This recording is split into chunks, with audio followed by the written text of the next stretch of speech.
नमस्कार। Vision IAS के news today के इस अंक में आप सभी का स्वागत है। इस अंक में हम आपके लिए लेकर आए हैं यूपीएससी परीक्षा की दृष्टि से महत्वपूर्ण कुछ अहम खबरें। इस अंक के साथ मैं हूं दिव्या तोमर। आइए सबसे पहले बात करते हैं इस अंक की खास खबरों के बारे में। सामाजिक न्याय और अधिकारिता मंत्रालय ने स्माइल आजीविका और उद्यम के लिए वंचित व्यक्तियों की सहायता योजना की शुरुआत की। पुलिस प्रशिक्षण, आधुनिकीकरण और सुधारों पर संसदीय स्थायी समिति की रिपोर्ट संसद में प्रस्तुत की गई। कॉर्पोरेट कार्य मंत्रालय ने डेटा संग्रहण के लिए नया कॉर्पोरेट सामाजिक उत्तरदायित्व यानी CSR शासनादेश जारी किया है। भारत की जेलों में बंद कैदियों में से 75% विचाराधीन कैदी हैं, जो एक दशक में सर्वाधिक हैं। धार्मिक मामलों के लिए आवश्यक धार्मिक प्रथा परीक्षण पर चर्चा शुरू हुई। और आइए अब इस अंक की खबरों पर विस्तार से चर्चा करते हैं। सबसे पहली खबर सुभेद्य वर्ग के कल्याण से संबंधित है। सामाजिक न्याय और अधिकारिता मंत्रालय ने स्माइल यानी आजीविका और उद्यम के लिए वंचित व्यक्तियों की सहायता योजना की शुरुआत की है। स्माइल केंद्रीय क्षेत्र की एक योजना है। ये योजना ट्रांसजेंडर समुदाय और भिक्षुकों का कल्याण और पुनर्वास करने के लिए शुरू की गई है। ये योजना वर्ष 2021-22 से वर्ष 2025-26 तक लागू रहेगी। स्माइल योजना की 2 उपयोजनाएं हैं। पहली है ट्रांसजेंडर व्यक्तियों के कल्याण के लिए व्यापक पुनर्वास की केंद्रीय क्षेत्र की योजना। इस उपयोजना के घटकों के तहत 9वीं कक्षा में पढ़ाई कर रहे ट्रांसजेंडर छात्रों को स्नातकोत्तर तक छात्रवृत्ति प्रदान की जाएगी। प्रधानमंत्री दक्ष योजना के तहत कौशल विकास और आजीविका के लिए प्रावधान किए गए हैं। ये वंचित वर्ग के कौशल विकास के लिए एक योजना है। इस योजना में गरिमा गृह का प्रावधान किया गया है। यहाँ ट्रांसजेंडर समुदाय एवं भिक्षुकों के लिए आवास, भोजन, कपड़े, मनोरंजन की सुविधाएं और कौशल विकास आदि के अवसर प्रदान किए जाएंगे। इसके अलावा अपराधों के मामलों की निगरानी के लिए प्रत्येक राज्य में ट्रांसजेंडर सुरक्षा प्रकोष्ठ की स्थापना की जाएगी। प्रधानमंत्री जन आरोग्य योजना के साथ संयोजन में समग्र चिकित्सा स्वास्थ्य पैकेज प्रस्तुत किया गया है। इसके माध्यम से चयनित अस्पतालों में जेंडर रीअफर्मेशन सर्जरी में सहायता की जाएगी। इसके अलावा सेवाओं जैसे कि राष्ट्रीय पोर्टल और हेल्पलाइन एवं विज्ञापन का प्रावधान भी किया गया है। और आइए अब आपको बताते हैं स्माइल योजना के अन्य प्रावधानों के बारे में। इसके तहत ट्रांसजेंडर समुदाय और भिक्षुकों को कौशल विकास या व्यावसायिक प्रशिक्षण प्रदान किया जाएगा। इससे वे स्वरोजगार से जुड़कर अपनी आजीविका को जारी रख सकेंगे और गरिमापूर्ण जीवन जी सकेंगे। दिल्ली, बेंगलुरु, चेन्नई, हैदराबाद आदि में व्यापक पुनर्वास पर प्रायोगिक परियोजनाएं शुरू की गई हैं। अगली खबर पुलिस प्रशासन से संबंधित है। पुलिस प्रशिक्षण, आधुनिकीकरण और सुधारों पर संसदीय स्थायी समिति की रिपोर्ट संसद में प्रस्तुत की गई। रिपोर्ट में रेखांकित किए गए कई मुद्दे हैं, जैसे कि मॉडल पुलिस अधिनियम 2006। इसे पुलिस आधुनिकीकरण के लिए लागू किया गया था। इसके अधिनियमन के 15 वर्षों के बाद भी केवल 17 राज्यों ने या तो इस पर कानून बनाए हैं या अपने मौजूदा कानूनों में इसके अनुसार संशोधन किए हैं। साइबर अपराध लगातार बढ़ रहे हैं। इसके बावजूद पंजाब, राजस्थान, गोवा, असम आदि जैसे कई राज्यों में एक भी साइबर अपराध प्रकोष्ठ नहीं है। अरुणाचल प्रदेश, ओडिशा और पंजाब जैसे संवेदनशील राज्यों के कई पुलिस थानों में टेलीफोन या उचित वायरलेस कनेक्टिविटी की सुविधा नहीं है। पुलिस कर्मियों की कमी की वजह से पुलिसकर्मी अत्यधिक तनाव और दबाव में जीते हैं। इसके अलावा उनको आवास संबंधी असंतुष्टि जैसी समस्याओं का भी सामना करना पड़ता है। इस समिति ने इन सभी समस्याओं को दूर करने के लिए कई सिफारिशें भी की हैं। इसमें कहा गया है कि अपराधों की जांच प्रक्रिया को कानून और व्यवस्था से अलग रखना चाहिए। इससे जवाबदेही सुनिश्चित होगी। साथ ही अपराधों की जांच में पुलिस को और अधिक स्वायत्तता मिल सकेगी। सभी जिलों में साइबर सेल स्थापित करने चाहिए। इसके अलावा अपराधों का तेजी से पता लगाने के लिए साइबर अपराध हॉटस्पॉट्स का नक्शा तैयार करना चाहिए। प्रत्येक जिले में कम से कम एक ऐसा पुलिस थाना बनाना चाहिए जहां सभी पुलिसकर्मी महिला हों। इसके अलावा पुलिस बल में महिलाओं के 33% प्रतिनिधित्व के लिए रोड मैप तैयार करना चाहिए। कृत्रिम बुद्धिमत्ता, ड्रोन प्रौद्योगिकी, फॉरेंसिक, बैलिस्टिक विज्ञान आदि पर प्रशिक्षण जागरूकता कार्यक्रम आयोजित किए जाने चाहिए। जनजातीय क्षेत्रों में अपराधों से निपटने के लिए अलग प्रशिक्षण मॉड्यूल लागू किया जाना चाहिए। पुलिस के आधुनिकीकरण की प्रक्रिया पर राज्य के प्रयासों के बारे में जानकारी को सार्वजनिक किया जाना चाहिए। इससे अन्य राज्यों में प्रतिस्पर्धा की भावना पैदा होगी और आधुनिकीकरण में पिछड़े राज्यों पर दबाव बनाया जा सकेगा। पुलिस से संबंधित अन्य जानकारी में केंद्र सरकार ने वर्ष 2025-26 तक 5 वर्षों के लिए पुलिस बलों के आधुनिकीकरण की योजना को जारी रखने की मंजूरी दी है। इस योजना के कई उद्देश्य हैं, जैसे कि राज्य पुलिस बलों को अत्याधुनिक तकनीकों से पर्याप्त रूप से लैस करना, उनके प्रशिक्षण बुनियादी ढांचे को मजबूत करना, इससे आंतरिक सुरक्षा और कानून व्यवस्था की स्थिति को नियंत्रित करने के लिए सेना एवं केंद्रीय सशस्त्र पुलिस बलों पर राज्य सरकारों की निर्भरता में कमी होगी। अगली खबर औद्योगिक जगत से। कॉर्पोरेट कार्य मंत्रालय ने डेटा संग्रहण के लिए नया कॉर्पोरेट सामाजिक उत्तरदायित्व यानी CSR शासनादेश जारी किया है। भारत के कॉर्पोरेट समूह के लिए अपनी CSR संबंधी गतिविधियों पर एक व्यापक रिपोर्ट प्रस्तुत करना अनिवार्य किया गया है। ये रिपोर्ट एक फॉर्म के तहत प्रस्तुत करनी होगी। इसे CSR 2 फॉर्म कहा जाएगा। ये कदम इसलिए उठाया गया है क्योंकि वर्ष 2019-20 की तुलना में वर्ष 2020-21 में महामारी के कारण CSR व्यय में 64% की तीव्र गिरावट दर्ज की गई थी। इससे खर्च की गई CSR निधियों और संपन्न की गई गतिविधियों पर एक व्यापक विश्लेषण प्राप्त होने की उम्मीद है। इससे कॉर्पोरेट कार्य मंत्रालय को डेटा संग्रहण और विश्लेषण करने में मदद मिलेगी ताकि बेहतर नीतियों को लागू किया जा सके। कॉर्पोरेट सामाजिक उत्तरदायित्व व्यवसायों द्वारा सामाजिक और पर्यावरणीय चिंताओं को अपने व्यावसायिक कार्यों में एकीकृत करने की प्रतिबद्धता को दर्शाता है। इसके तहत ऐसी कंपनियों को पिछले लगातार 3 वर्षों के अपने औसत शुद्ध लाभ का 2% हिस्सा CSR गतिविधियों पर खर्च करना होता है। इसमें कंपनियों के लिए कुछ शर्तें निर्धारित की गई हैं, जैसे किसी वित्तीय वर्ष के दौरान 500 करोड़ रुपए या उससे अधिक का निवल मूल्य, 1000 करोड़ रुपए या उससे अधिक के टर्नओवर वाली कंपनी, या फिर 5 करोड़ या उससे अधिक का शुद्ध लाभ कमाने वाली कंपनी। सरकार MCA 21 पोर्टल पर दी गई सूचनाओं के माध्यम से CSR अनुपालन की निगरानी करती है। CSR प्रावधानों का गैर अनुपालन सिविल कानून के उल्लंघन के रूप में अधिसूचित किया गया है। CSR व्यय के लिए कोई विशेष कर छूट नहीं दी गई है। स्वच्छ भारत कोष, स्वच्छ गंगा कोष, प्रधानमंत्री राष्ट्रीय राहत कोष, PM केयर्स आदि निधियों में योगदान को CSR व्यय के रूप में स्वीकार किया जाता है।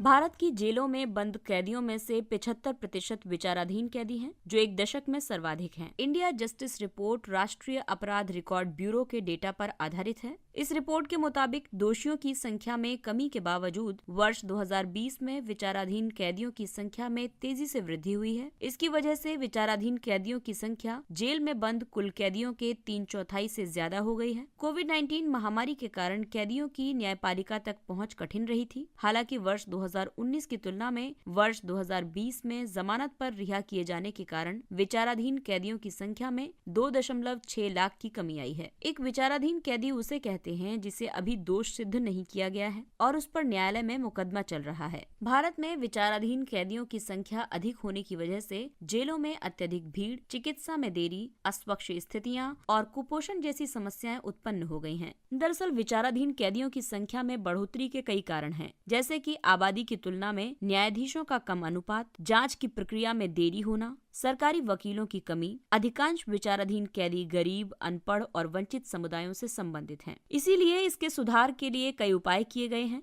जैसे कि फास्ट ट्रैक न्यायालयों की स्थापना की गई है। जेल प्रबंधन में दक्षता लाने के लिए ई-जेल परियोजना आरंभ की गई है। मॉडल जेल मैनुअल 2016 जेल में कैदियों के लिए उपलब्ध कानूनी सेवाओं के बारे में जानकारी प्रदान करता है। इसके अलावा जमानत के आदेश पर उच्चतम न्यायालय ने fast and secured transmission of electronic records यानी फास्टर योजना शुरू की है और राष्ट्रीय विधिक सेवा प्राधिकरण विचाराधीन कैदियों को निःशुल्क कानूनी सेवाएं प्रदान कर रहा है।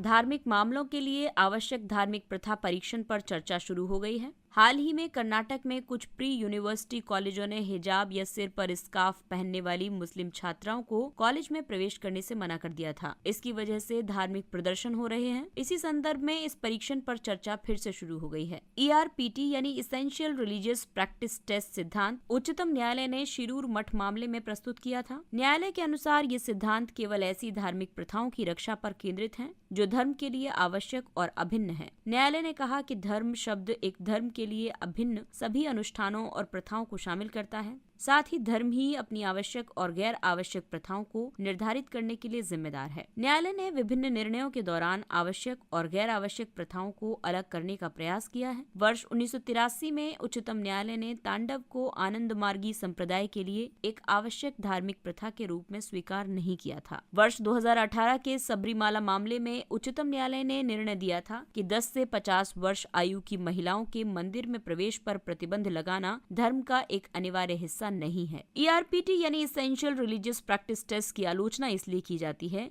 क्योंकि इस सिद्धांत द्वारा न्यायालय ने एक ऐसे क्षेत्र में जाने का प्रयास किया है जो उसकी अधिकारिता से परे है। ये सिद्धांत न्यायाधीशों को विशुद्ध रूप से धार्मिक प्रश्नों पर निर्णय देने की शक्ति देता है। धर्म की स्वतंत्रता के अंतर्गत एक व्यक्ति को धार्मिक मान्यताओं का पालन करने की स्वायत्तता प्रदान की गई है। आवश्यक परीक्षण व्यक्ति की उस स्वायत्तता का अतिक्रमण करता है। और आइए अब बात करते हैं कुछ अन्य महत्वपूर्ण सुर्खियों की।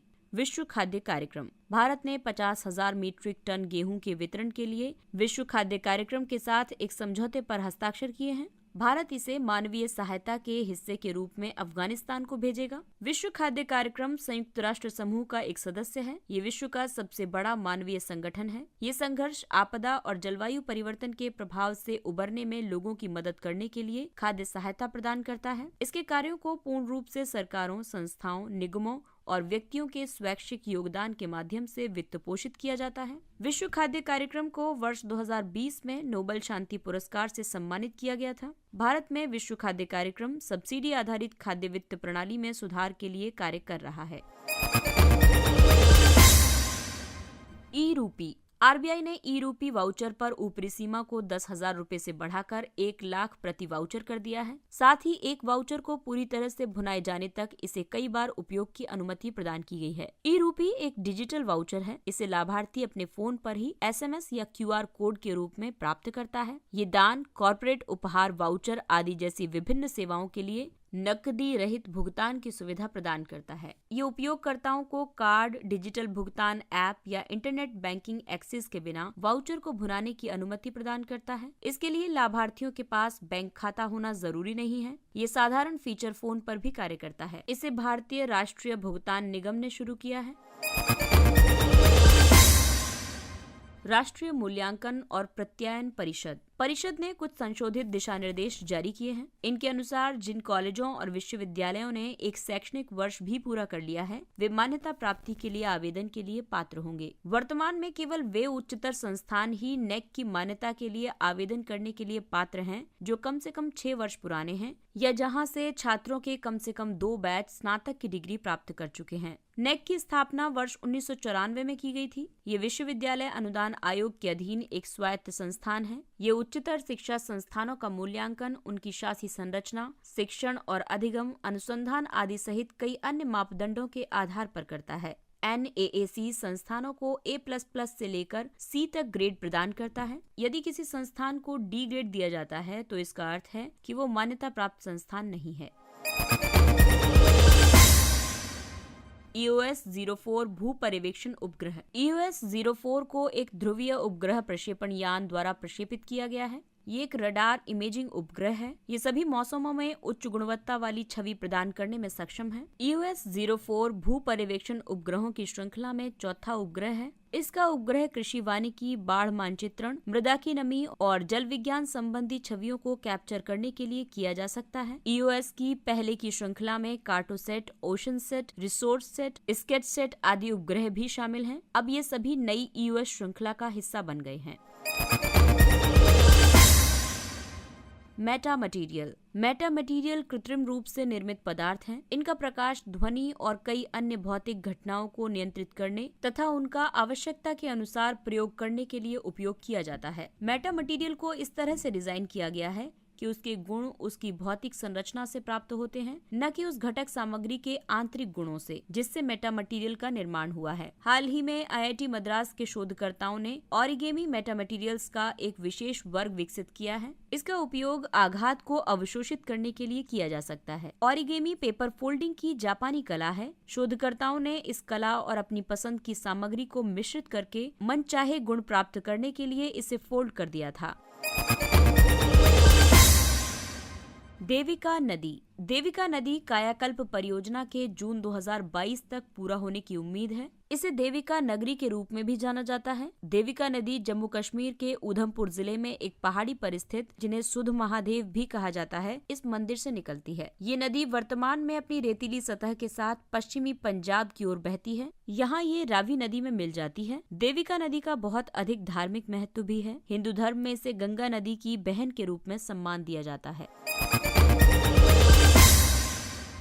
और आइए अब बात करते हैं सुर्खियों में रहे व्यक्तित्व के बारे में। महाराजा सूरजमल। प्रधानमंत्री ने महाराजा सूरजमल को उनकी जयंती पर श्रद्धांजलि अर्पित की है। महाराजा सूरजमल भरतपुर राजवंश के शासक थे। उन्होंने हिंदू और मुसलमानों के विभिन्न गुटों को एकजुट किया था। उन्होंने किसानों को समाज का सबसे महत्वपूर्ण वर्ग माना था। किसानों की कई समस्याओं को दूर करने के लिए उन्होंने कई सुधार किए थे। महाराजा सूरजमल कुशल प्रशासक, दूरदर्शी, धर्मनिरपेक्ष और कुशल पर्यवेक्षक थे। उन्होंने सामाजिक अन्याय, नस्लीय भेदभाव, अंधविश्वासी और बनावटी समूहों का विरोध किया था। रानी अब्बक्का चौटा। सरकार ने भारत के स्वतंत्रता संग्राम की गुमनाम नायिकाओं पर एक सचित्र पुस्तक जारी की है। इसे आजादी के अमृत महोत्सव के हिस्से के रूप में जारी किया गया है। इस पुस्तक में रानी अब्बक्का की वीरता की कहानियों का वर्णन किया गया है। उल्लाल की रानी अब्बक्का चौटा राजवंश से संबंधित थी। चौटा राजवंश ने कर्नाटक के कुछ तटीय हिस्सों पर शासन किया था। रानी अब्बक्का ने विदेशी आक्रमणकारियों और उपनिवेशवाद के खिलाफ विद्रोह किया था। उन्होंने पुर्तगालियों से संघर्ष किया था और उन्हें अनेक बार पराजित किया था। रानी अब्बक्का में पराक्रम, अदम्य साहस और वीरता जैसे गुण थे।